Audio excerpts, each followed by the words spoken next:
தாய்லாந்தின் ஹாட்யாயில் வெள்ள நிலை இன்று மேலும் மோசமடைந்து நீர் கட்டிடங்களின் முதல் மாடி அளவு வரை உயர்ந்துள்ளது.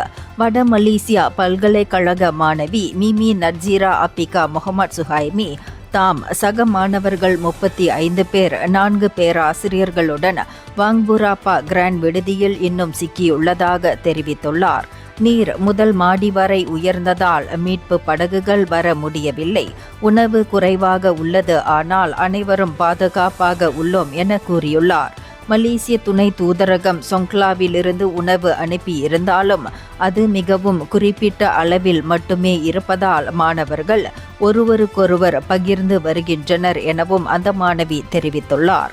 இந்நிலையில் நேற்று 40 பேர் கொண்ட சம்பந்தப்பட்ட பல்கலைக்கழக குழுவை பாதுகாப்பான இடத்துக்கு மாற்றும் திட்டம் கனமழை காரணமாக தள்ளி வைக்கப்பட்டது என கூறப்பட்டுள்ளது. இந்தியர்களின் இதய குரல் மக்களோசை.